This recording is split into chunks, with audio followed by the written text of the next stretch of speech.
Gold silver में सही timing ही सफलता की चाबी है। जानिए कब दबाना है बाई का बटन और कब करना है सेल। गोल्ड और सिल्वर की कीमतों में रोजाना होने वाले उतार चढ़ाव ट्रेडर्स के लिए बड़े मौके भी लाते हैं और बड़े रिस्क भी।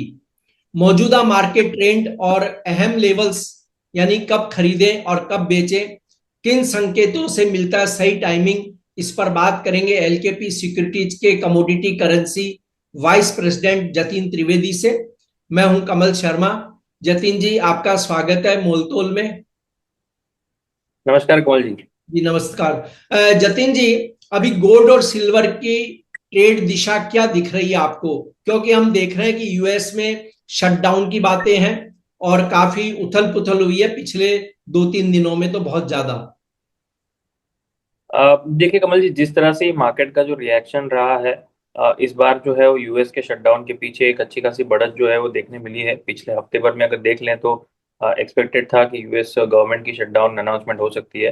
तो उसके पीछे भी ये रैली जो है कहीं ना कहीं थोड़ी बहुत प्राइसिंग करते हुए देखने मिली। हालांकि ये सिर्फ एक कारण से नहीं बढ़ा था, इंटरेस्ट रेट कट होना सबसे बड़ा महत्व था। और जो रुपया जो गिर रहा था उससे काफी हद तक सपोर्ट था। तो पिछले भी काफी टाइम ये यूएस की गवर्नमेंट की शटडाउन की अनाउंसमेंट्स हुई हैं। उसमें रिएक्शन जो है वो साइडवेज टू पॉजिटिव रहा है। काफी हद तक जब भी ये यूएस की शटडाउन हुई है तभी गोल्ड का रिएक्शन साइडवेज रहा है और थोड़ा सा पॉजिटिव रहा है। तो इसके चलते तो बहुत बड़ा ऐसा कुछ मूवमेंट तो नहीं दिख रहा है कि असर पड़ेगा गोल्ड के प्राइसेस को और यहाँ से। लेकिन फंडामेंटली जितने ट्रिगर्स हैं वो अभी भी अलाइव है मार्केट में गोल्ड के लिए, जो इसको अच्छे खासे बढ़त के साथ जो है वो ट्रेड करते हुए, मतलब पोजिशनिंग देखते हुए मिल रही हैं। और इन करंट मौजूदा स्तर पे जहाँ पे ऑल टाइम हाइस के पास हम सभी मार्केट्स में देख रहे हैं, यहाँ पर ट्रेलिंग एसएल जो है वो आपका दोस्त बन जाता है। जहाँ पर पोजिशनिंग जो है वो उसके हिसाब से ट्रेल करते हुए चलते जाना है। और लेवल्स जो है वो जैसे हम डिस्कस करते हैं उस हिसाब से वहाँ पे मार्क करके चलना है। जी। अब लेकिन जतिन जी, जब टेक्निकल चार्ट की बात आती है तो आम ट्रेडर्स उसको समझ नहीं पाता। वो ये सोचते हैं कि कब मिलता है बाई का संकेत और कब होता है सेल का। इसके बारे में कुछ बताएं। आप देखिए कमल जी, किसी भी इवेंट के पहले अगर प्राइस एक्शन ने उसको पचाने की कोशिश की है, जैसे कि हम इंटरेस्ट रेट का इवेंट लेते हैं, और इंटरेस्ट रेट के इवेंट के पहले अगर प्राइस एक्शन जो है वो बहुत काफी हद तक पॉजिटिव हो चुका है, तो उसके बाद शायद उतना उसका असर ना देखने मिले। क्योंकि ट्रेडर्स को ये देखना बहुत जरूरी होता है कि किसी इवेंट के पहले अगर एंटिसिपेशन की रैली जो उसके अंदर हो चुकी है, तो फॉरवर्ड और जो न्यूज आने के बाद जो है वो उसी न्यूज के ऊपर फिर से रैली जो है वो नहीं देगा। उसके लिए क्या बहुत इंपॉर्टेंट होता है कि उस इवेंट के अंदर कुछ ऐसा मिल जाए जिससे और एक फर्दर ट्रिगर मिल जाए रैली को और एक्सटेंड करने के लिए।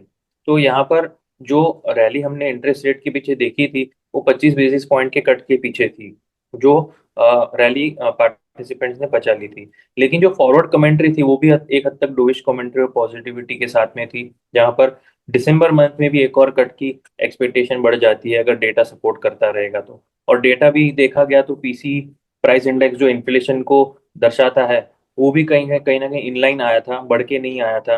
क्रूड प्राइसेस भी नीचे हैं जिससे इन्फ्लेशन की प्रोजेक्शन जो है वो हायर साइड पे नहीं जाएंगे। तो इनके कारण से ये सपोर्ट मिल गया। तो ट्रेडर्स को ये समझना जरूरी है कि इवेंट के आसपास कौन से ट्रिगर्स हैं और क्या उसने ऑलरेडी ये पचा लिया है प्राइस ने या नहीं पचाया है। अब जो नेक्स्ट इवेंट है वो इस हफ्ते ही हम देखेंगे कि जहाँ पर नॉन फार्म पेरोल्स जो डेटा रहेंगे शुक्रवार के दिन, और अनएम्प्लॉयमेंट के डेटा आएंगे। तो उसके पहले जो रैली ऑलरेडी जो है वो थोड़ा बहुत प्राइसिंग करते हुए देखने मिल रहा है, जहाँ पर हम कोई भी गिरावट आती है तो उसके अंदर बाइंग देख रहे हैं। तो यहाँ पर इवेंट वाइज उसके अंदर अनफोल्डनेस देखने मिलती है। टेक्निकल के माध्यम से जो नहीं देख पाएंगे तो उसको इवेंट वाइज उसको देखने की बहुत जरूरत है।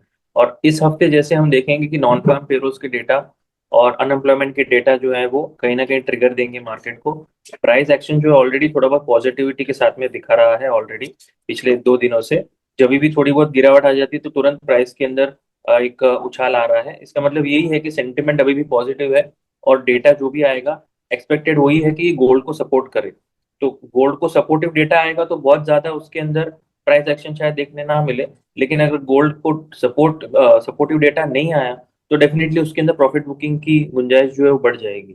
तो इसको ध्यान में रखना बहुत जरूरी है एक्सपेक्टेड डेटा क्या आने वाला है और प्रीवियस डेटा कैसे था।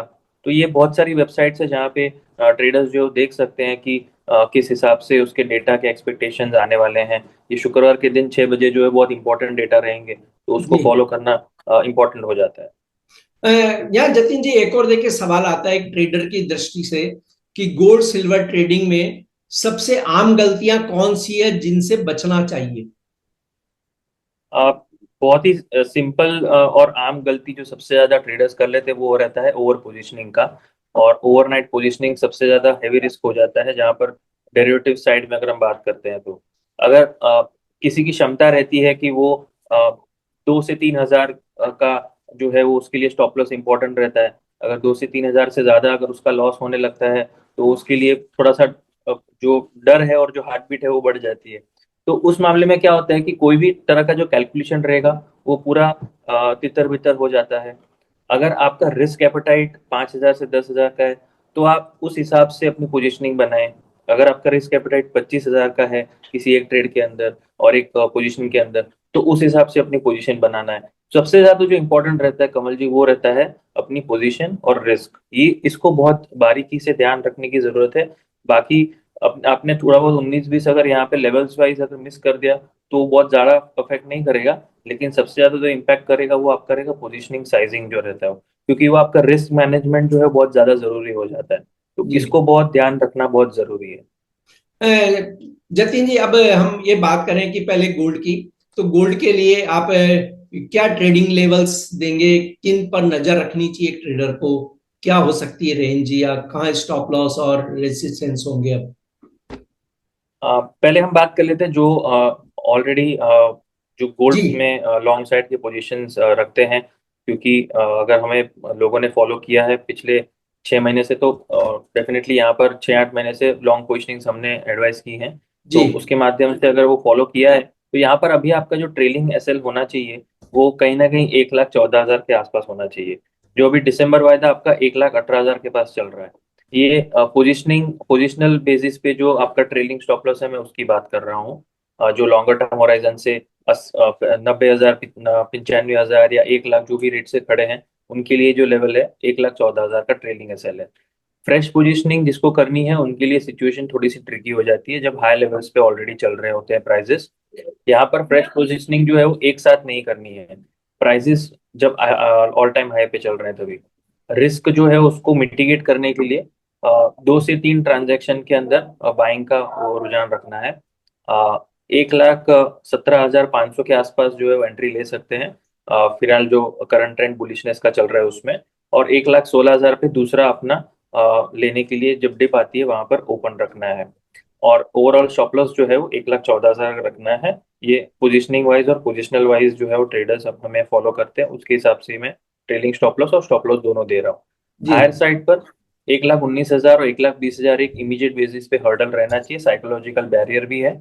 साथ ही साथ में कॉमिक्स भी आप देखेंगे $4,000 के आसपास दोनों ही लेवल्स एक दूसरे को मैच करते हुए देखने मिल सकेंगे। तो यहाँ पर थोड़ा सा प्रॉफिट बुकिंग का जो जोन है वो मुझे देखने मिल रहा है, जहाँ पर 1,20,000 के आसपास अगर प्राइसेस आएंगे तो वहां से प्रॉफिट बुकिंग आ सकती है। तो 1,20,000 को आपको अपना टारगेट पकड़ के चलना है। और सिल्वर के लिए क्या कहेंगे आप। सिल्वर में भी वॉलेटिलिटी के साथ में अभी 1,39,000 ये जो है वो आपका एक इम्पोर्टेंट सपोर्ट जोन है। इसके नीचे अगर प्राइसेस ट्रेड करना शुरू करेंगे तो एक शार्प सेल ऑफ देखने मिल सकता है जो 1,30,000 1,31,000 तक भी लेके जा सकता है। सो जिसकी भी लॉन्ग पोजिशनिंग है उनको 1,39,000 इसको ध्यान में रखते हुए अपनी स्टॉप लॉस जो है वो लगा के रखना है। फ्रेश पोजिशनिंग जो भी करते हैं उसमें भी स्टॉप लॉस सेम रहेगा। हायर साइड पे 1,50,000 से लेके 1,55 1,55,000 के लेवल्स जो हैं इसको ध्यान में रखना है। ऊपरी तरफ पे ये जो आपके टारगेट्स रहेंगे क्योंकि कॉमेक्स में सपोर्ट जो है वो $45 का कंटिन्यूसली लेते हुए देखने मिल रहा है। तो वहां पर ट्रेलिंग एसएल वहीं पे बैठ रहा है। और हायर साइड में $50 जो एक 2 बार लाइफ टाइम में सिल्वर ने कॉमेक्स में छुआ है उस लेवल तक आने की कोशिश जरूर करेगा आने वाले कुछ हफ्तों में। तो वहां पर जो है वो मेजर रेजिस्टेंस प्लेस्ड है और वहां से थोड़ा बहुत प्रॉफिट बुकिंग हो सकता है। तो वहां पे अपनी टारगेट जो है उस हिसाब से मैच करते हुए रखना है जो करीब करीब 1,55 से लेके 1,50 के बीच में बनता है सिल्वर में अपने घरेलू बाजार में। जी। यानी कुल मिलाकर के कि गोल्ड और सिल्वर में एक तो शॉर्ट सेल न करें, एक स्टॉप लॉस लगाएं, और तीसरा अभी रुझान मजबूती का है। और रिस्क मैनेजमेंट बहुत जरूरी है। जी बिल्कुल, वो तो है कि नहीं तो कैपिटल जी अगर साफ हो गई तो आप दोबारा बिजनेस भी नहीं कर सकते। जी जी। जी भरोसा भी उड़ जाता है इसके लिए। जी। और जतिन जी, आपका कोई डिस्क्लेमर? मैं गोल्ड और सिल्वर के ईटीएफ्स के माध्यम से एक लॉन्ग टर्म में निवेश बना रहता हूँ। और एडवाइस जो है वो गोल्ड और सिल्वर में हमारे क्लाइंट्स को रेगुलरली जाती रहती है। ये मेरा डिस्क्लेमर है। जी आपका धन्यवाद, शुक्रिया जतिन जी। नमस्कार।